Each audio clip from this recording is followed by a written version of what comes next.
എന്തായാലും വോട്ടുകളുടെ ആരോപണത്തിലും ബീഹാർ വോട്ടർ പട്ടിക പരിഷ്കരണത്തിലും പാർലമെന്റ് ഇന്നും പ്രക്ഷുബ്ധമാകുമെന്നതിൽ സംശയമില്ല. പുതിയൊരു വിഷയം കൂടി പ്രതിപക്ഷത്തിന് കിട്ടുകയും ചെയ്തിട്ടുണ്ട്.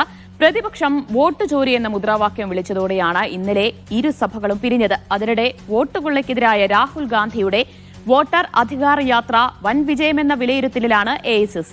ആദ്യ 3 ദിവസവും മികച്ച ജനപിന്തുണയാണ് ബീഹാറിലെ ഗ്രാമങ്ങളിലും നഗരങ്ങളിലും യാത്രയ്ക്ക് ലഭിച്ചിട്ടുള്ളത്. തൗഫീഖ് അസ്ലം തന്നെ വിവരങ്ങൾ നൽകും. തൗഫീഖ്, രാഹുൽ ഗാന്ധിയുടെ വോട്ടർ അധികാർ യാത്ര ബീഹാറിൽ അങ്ങനെ തുടരുകയാണ്. വലിയ ജനപിന്തുണ ലഭിക്കുമെന്ന വിലയിരുത്തൽ തന്നെയാണ് AICCക്കുള്ളത്. അതിന് പിന്നാലെ ഇന്നിപ്പോൾ പാർലമെന്റിൽ എത്രത്തോളം പ്രതിപക്ഷ പ്രതിഷേധം ശക്തമാകും?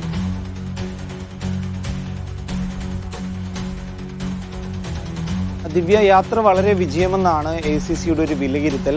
3 ദിവസം ഇപ്പോൾ യാത്ര പിന്നിട്ടിരിക്കുകയാണ്. ഇന്ന് രാഹുൽ ഗാന്ധിയുടെ വോട്ടർ യാത്രയ്ക്ക് ഒരിടവേളയാണ്. നാളെ ആ യാത്ര വീണ്ടും പുനരാരംഭിക്കുകയും ചെയ്യും. പ്രതിപക്ഷം എന്തായാലും ഈ വിഷയം ഉയർത്തിക്കൊണ്ട് തന്നെ മുന്നോട്ട് പോകാൻ തന്നെയാണ് തീരുമാനിച്ചിരിക്കുന്നത്. രാജ്യത്തെ ബാധിക്കുന്ന വലിയ ഒരു പ്രശ്നമായിരുന്നു പ്രതിപക്ഷ നേതാവ് രാഹുൽ ഗാന്ധി ഉയർത്തിക്കാണിച്ചത്. അതുകൊണ്ട് അതുമായി ബന്ധപ്പെട്ട് നടക്കുന്ന ഈ ക്യാമ്പയിനുകളിൽ പൂർണ്ണമായും എല്ലാ പ്രതിപക്ഷ പാർട്ടികളും പങ്കെടുത്തുകൊണ്ട് അത് വിജയമാക്കാനായിട്ടാണ് ഇപ്പോൾ ഇന്ത്യ സഖ്യം തീരുമാനിച്ചിരിക്കുന്നത്. അതോടൊപ്പം തന്നെ ഈ വിഷയം പാർലമെന്റിൽ ഉയർത്തുക എന്നുള്ളൊരു കാര്യം കൂടി പാർലമെന്റ് തുടങ്ങിയ സമയം മുതൽ പ്രതിപക്ഷം സ്വീകരിച്ച ഒരു നിലപാടാണ്. ഇന്നലെയും ഈ വിഷയം ഉയർത്തുകയും രാജ്യസഭയിലും ലോക്സഭയിലുമെല്ലാം ഈ വിഷയം SAR ചർച്ച ചെയ്യണമെന്നാവശ്യപ്പെട്ട് MP-മാർ നോട്ടീസ് നൽകിയിരുന്നു. എന്നാൽ ആ നോട്ടീസുകളെല്ലാം തള്ളുകയായിരുന്നു. തുടർച്ചയായി നോട്ടീസുകൾ തള്ളുന്നതിന്റെ അടിസ്ഥാനത്തിലാണ് വ്യാപകമായിട്ടുള്ള പ്രതിഷേധങ്ങൾ പ്രതിപക്ഷത്തിന്റെ ഭാഗത്തുനിന്നുകൊണ്ട് ഉണ്ടാവുന്നത്. ഇന്നലെ മുഖ്യ തെരഞ്ഞെടുപ്പ് കമ്മീഷണറുടെയും കമ്മീഷണർമാരുടെയും പ്ലക്കാർഡുകൾ, അവരുടെ ചിത്രങ്ങൾ ഉൾക്കൊള്ളിച്ചുകൊണ്ട് കള്ളന്മാരെന്ന് എഴുതിയ പ്ലക്കാർഡുകൾ ഉയർത്തിക്കൊണ്ടുള്ള ഒരു പ്രതിഷേധമായിരുന്നു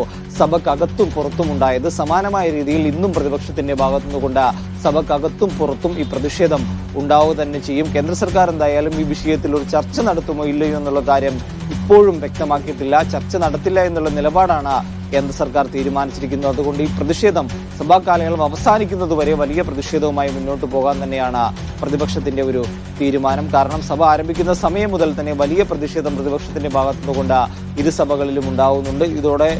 ഇതിനെ തുടർന്ന് സഭ പല സമയങ്ങളിൽ നിർത്തിവെക്കേണ്ട ഒരു സാഹചര്യം കൂടി നിലവിലുണ്ട്. പ്രതിപക്ഷ അംഗങ്ങൾ ഈ സഭാ നടപടികളോട് സഹകരിക്കണമെന്ന് നിരന്തരം സ്പീക്കർ ആവശ്യപ്പെടുന്നുണ്ട്. എന്നാൽ പ്രതിപക്ഷം അവരുടെ പ്രതിഷേധവുമായി മുന്നോട്ട് പോവുകയാണ്. എന്തുകൊണ്ടാണ് ഈ വിഷയം കേന്ദ്ര സർക്കാർ ചർച്ച ചെയ്യാത്തത് എന്നാണ് പ്രതിപക്ഷം നിരന്തരമായി ചോദിച്ചുകൊണ്ടിരിക്കുന്നത്. എന്നാൽ കേന്ദ്രത്തിന്റെ കൈവശം അതിന് കൃത്യമായിട്ടുള്ള ഒരു മറുപടി ഇതുവരെയും കേന്ദ്ര സർക്കാർ പ്രതിപക്ഷത്തിന് നൽകിയിട്ടുമില്ല. അതുകൊണ്ട് ഇന്നും പ്രതിപക്ഷത്തിന്റെ ഭാഗത്തുനിന്നുകൊണ്ട് ഇരു സഭകളിലും വലിയ രീതിയിലുള്ള പ്രതിഷേധങ്ങൾ ഉണ്ടാകും. അതോടൊപ്പം തന്നെ ഇതിനെങ്ങനെയാണ് ഈ വിഷയത്തെ എങ്ങനെയാണ് സജീവമാക്കി നിർത്തേണ്ടത് എന്നതിനെ കുറിച്ചുള്ള കൂടുതൽ ചർച്ചകൾ തുടരുകയും ചെയ്യുന്നുണ്ട്. സംസ്ഥാനങ്ങൾ കേന്ദ്രീകരിച്ചുള്ള ഈ വോട്ടുകൾക്കെതിരെ സംസ്ഥാനങ്ങൾ കേന്ദ്രീകരിച്ചുള്ള പ്രതിപക്ഷത്തിന്റെ സമരവും തുടരുകയാണ്.